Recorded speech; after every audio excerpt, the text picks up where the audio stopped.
4 ദിവസത്തെ അതിരൂക്ഷമായ ആക്രമണത്തിനൊടുവിൽ കഴിഞ്ഞ ദിവസം രാത്രിയോടുകൂടിയാണ് ഇന്ത്യ പാകിസ്ഥാൻ വെടിനിർത്തൽ കരാർ പ്രാബല്യത്തിൽ വന്നത്. അതിനും 1 മണിക്കൂർ പിന്നാലെ പാകിസ്ഥാൻ ഏകപക്ഷീയമായി ആ വെടിനിർത്തൽ കരാർ ലംഘിച്ചു. രാജസ്ഥാനിലെയും ഗുജറാത്തിലെയും പഞ്ചാബിലെയും ഒക്കെ അതിർത്തി പ്രദേശങ്ങളിലേക്ക് ഡ്രോണുകൾ പായിച്ചു. എന്നാൽ ഇന്ത്യയുടെ സൈന്യം ആ ഡ്രോണുകളെ ഒന്നടങ്കം വെടിവെച്ചിട്ടു എന്നുള്ളതാണ് പുറത്തു വരുന്ന വിവരങ്ങൾ.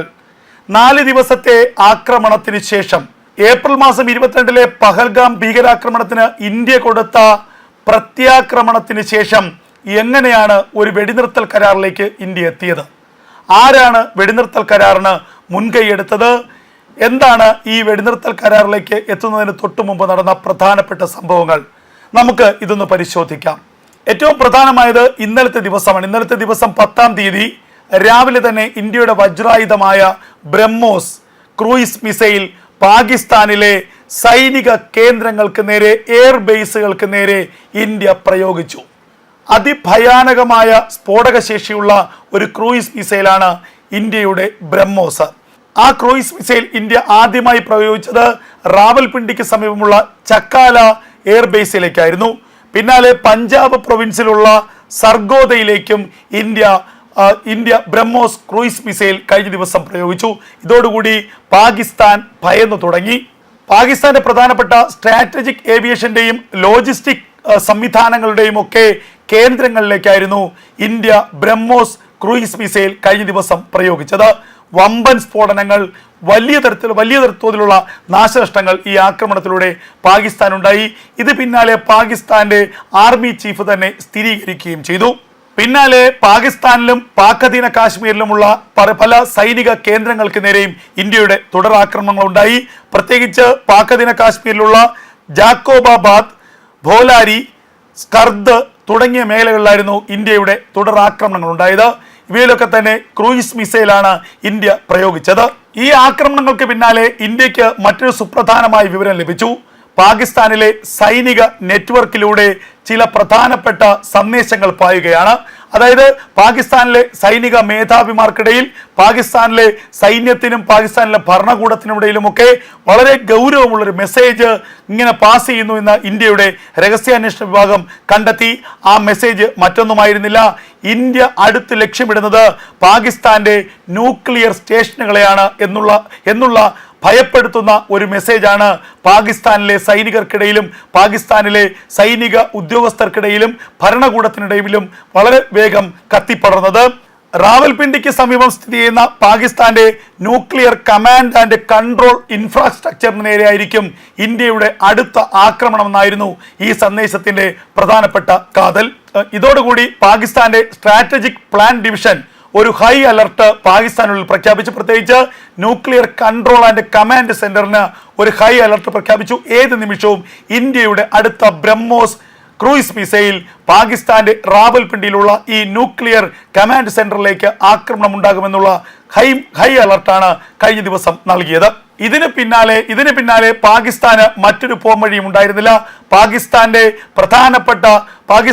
ഉദ്യോഗസ്ഥരും പാകിസ്ഥാന്റെ നയതന്ത്ര പ്രതിനിധികളും അമേരിക്കയുമായി ബന്ധപ്പെട്ടു. അമേരിക്കൻ സ്റ്റേറ്റ് സെക്രട്ടറി മാർക്കോ റൂബിയോയുമായി പാകിസ്ഥാൻ വിദേശകാര്യമന്ത്രി ബന്ധപ്പെട്ടു. ഇന്ത്യ പാകിസ്ഥാനിലേക്ക് നടത്താനിരിക്കുന്ന ന്യൂക്ലിയർ ഫൈറ്റിനെ കുറിച്ച്, പാകിസ്ഥാന്റെ ന്യൂക്ലിയർ കേന്ദ്രങ്ങളിലേക്ക് ഇന്ത്യ നടത്താനിരിക്കുന്ന ആക്രമണത്തിന്റെ ഭീതിയെക്കുറിച്ച് പാകിസ്ഥാൻ അമേരിക്കയെ ധരിപ്പിച്ചു. അമേരിക്കയുടെ കാല് പിടിക്കുന്നു പാകിസ്ഥാൻ. അക്ഷരാർത്ഥത്തിൽ അങ്ങനെയാണ് പറയേണ്ടത്. അമേരിക്കയുടെ കാല് പാകിസ്ഥാൻ പിടിച്ചു. എങ്ങനെയെങ്കിലും ഇന്ത്യയെ ഈ ആക്രമണത്തിൽ നിന്ന് പിന്തിരിപ്പിക്കണം. അതേസമയം തന്നെ Pakistan DGMO major general Kashif Abdullah ഇന്ത്യയുടെ ലഫ്റ്റനന്റ് ജനറൽ രാജീവ് ഝായുമായി ഫോണിൽ ബന്ധപ്പെട്ടു.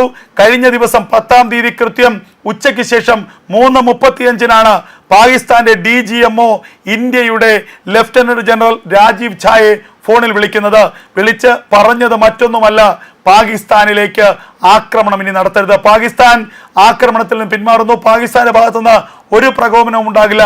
ഇനിയും പാകിസ്ഥാനിലേക്ക് ആക്രമണം നടത്തരുത്. പാകിസ്ഥാനിലെ ന്യൂക്ലിയർ സെന്ററുകളിലേക്ക്, ന്യൂക്ലിയർ കമാൻഡ് ആൻഡ് കൺട്രോൾ സെന്ററുകൾ നിങ്ങൾ ലക്ഷ്യം വെക്കരുത് എന്നാണ് പാകിസ്ഥാൻ DGMO ഇന്ത്യയുടെ ലഫ്റ്റനന്റ് ജനറൽ രാജീവ് ഝായെ വിളിച്ച് ടെലിഫോണിൽ പറഞ്ഞത്. പിന്നീട് ഇന്ത്യയുടെ വിദേശകാര്യ സെക്രട്ടറി വിക്രം മിശ്രി നടത്തിയ വാർത്താ സമ്മേളനത്തിൽ ഈ ടെലിഫോൺ കോളിനെ കുറിച്ച് അദ്ദേഹം സ്ഥിരീകരിക്കുകയും ചെയ്തു. അതേസമയം അപ്പോഴും ഇന്ത്യയുടെ നിലപാട് വ്യക്തമായിരുന്നു. ഏതെങ്കിലും ഒരു മൂന്നാം കക്ഷിയെ ഇന്ത്യയുടെ ഈ ചർച്ചകളിൽ ഇടനിലക്കാരാക്കില്ലെന്നും ഏതെങ്കിലും തരത്തിൽ പാകിസ്ഥാനുമായി നയതന്ത്ര തലത്തിലോ അല്ലെങ്കിൽ സൈനിക തലത്തിലോ ഏതെങ്കിലും തരത്തിലുള്ള ചർച്ചകൾക്ക് ഇന്ത്യ ഇല്ലെന്നായിരുന്നു ഇന്ത്യയുടെ പ്രഖ്യാപിതമായ നിലപാട്. അതുകൂടാതെ തന്നെ തുടരാക്രമണങ്ങൾക്കുള്ള പദ്ധതികളും ഇന്ത്യ തയ്യാറാക്കി.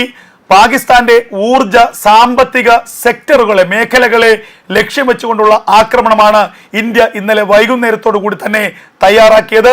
അതിനുള്ള കൃത്യമായ ഡീറ്റെയിൽസ് സൈനിക നേതൃത്വത്തിന് ഇന്ത്യയുടെ പ്രതിരോധ വകുപ്പ് നൽകുകയും ചെയ്തു. എന്നാൽ പിന്നാലെ അമേരിക്കയുടെ ഭാഗത്തു നിന്നുള്ള അതിശക്തമായ സമ്മർദ്ദം ഇന്ത്യയിലേക്കുണ്ടായി. ഇന്ത്യൻ വിദേശകാര്യ സെക്രട്ടറിയെ അമേരിക്കയുടെ സ്റ്റേറ്റ് സെക്രട്ടറി മാർക്കോ റൂബിയോ ടെലിഫോണിൽ വിളിക്കുന്നു.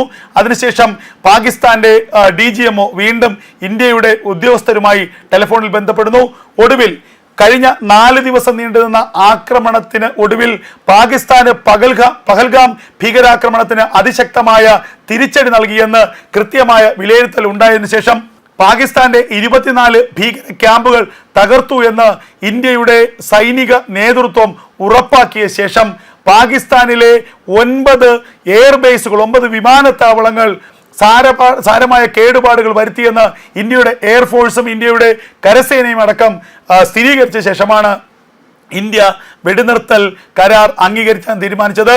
ആദ്യം അമേരിക്കയാണ്, ഡൊണാൾഡ് ട്രംപാണ് ഇന്ത്യയും പാകിസ്ഥാനും തമ്മിൽ വെടിനിർത്തൽ കരാറിൽ എത്തി എന്നുള്ള ട്വീറ്റ് ലോകത്തെ അറിയിക്കുന്നത്. പിന്നാലെ പാകിസ്ഥാനും ഇത് പ്രഖ്യാപിച്ചു.